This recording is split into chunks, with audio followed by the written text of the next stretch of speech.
November 10th, 1963. The White House is locked down, the Pentagon is on high alert, and deep beneath it, four of the most powerful men in the world are fighting. It appears the Pentagon has been breached. Zombies. Zombies? Yes, you heard me right. But 5 isn't just another zombies map. It's a time capsule of Cold War paranoia, hidden Easter eggs, and real-world conspiracies. And after spending hours trapped here, I've uncovered some of the darkest secrets. Welcome to Black Ops 1. This is the definitive 5 breakdown. Do not pray for easy lives, my friends. Pray to be stronger men.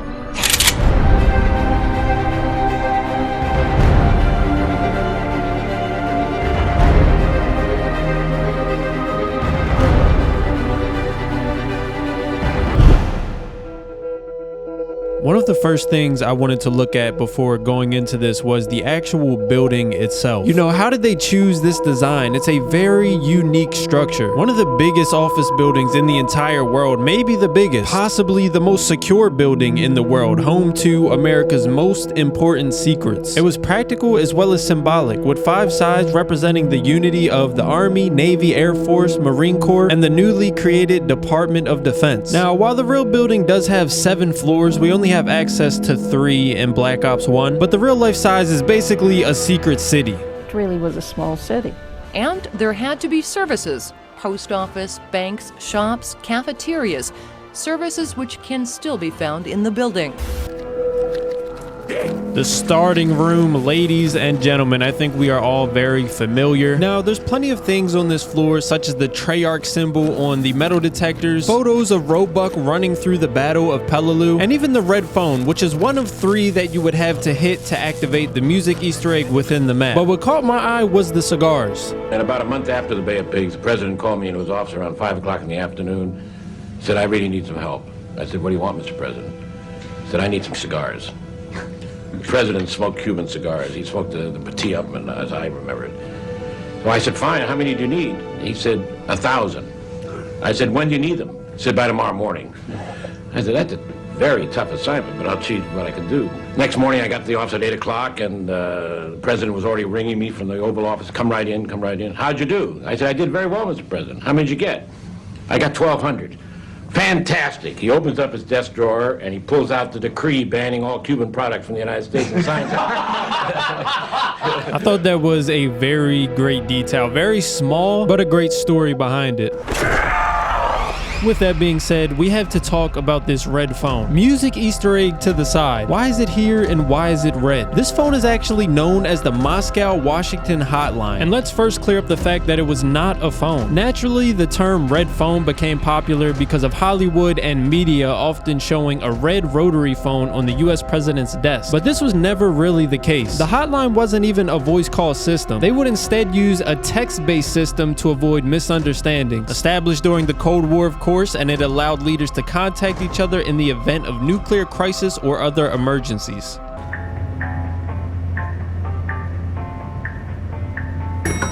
Level 2, War Room.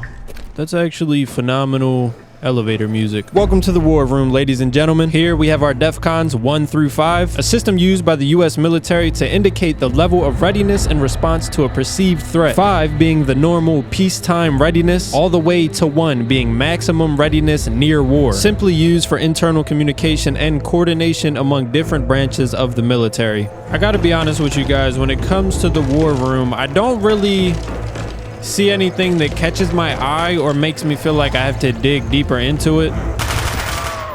For example, we have this chalkboard here. I thought maybe where it says wrecked recovered,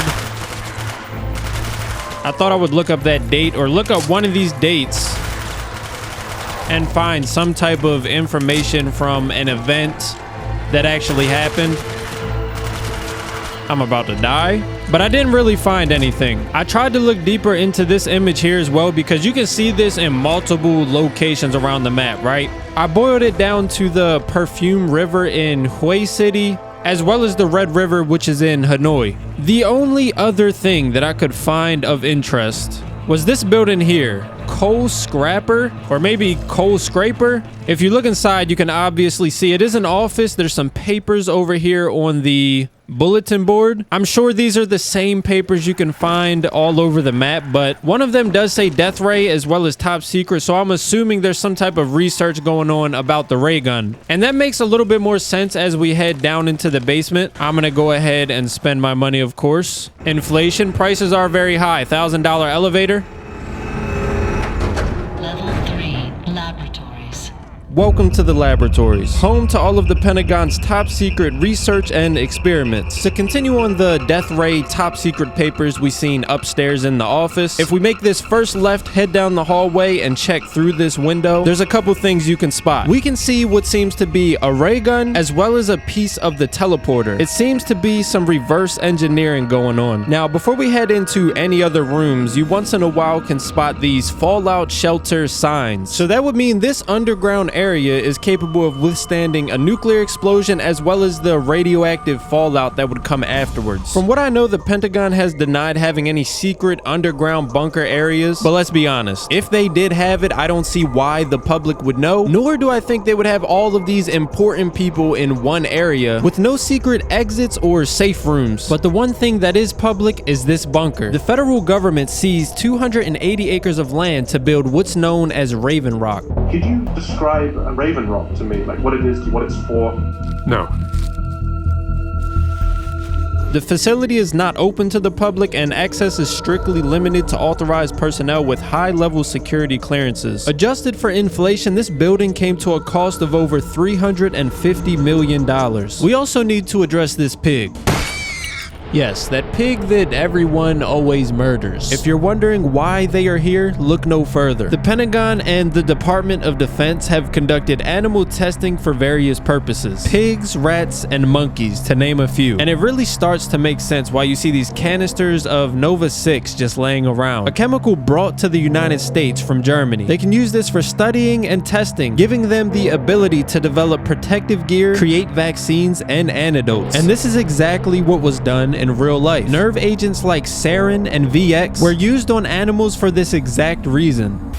Now there's one room left, the room where Mason meets JFK for the first time, the room that can only be accessed once all of the DEFCONs are flipped and you enter via a teleporter. Unless you have that 115 clearance, you're not coming through the front door. While the game does take creative liberties with things like the Pack-a-Punch machine, the core aesthetic is unmistakably inspired by the Situation Room. So once again, Treyarch has done what they always do best, blending game fiction with real-life history, leaving question marks, persuading gamers to look deeper, and the truth is always waiting just beneath the fictional surface that pulls you in. With all of that being said, the Pentagon might have some competition. China is building a 1,500 acre military complex. We are talking about something that is the size of 10 of these Pentagons. So the United States might have some more work to do. Ladies and gentlemen, that has been the Pentagon, aka 5. I hope you guys enjoyed the video, and I will see you in the next one. Toodles, my brother.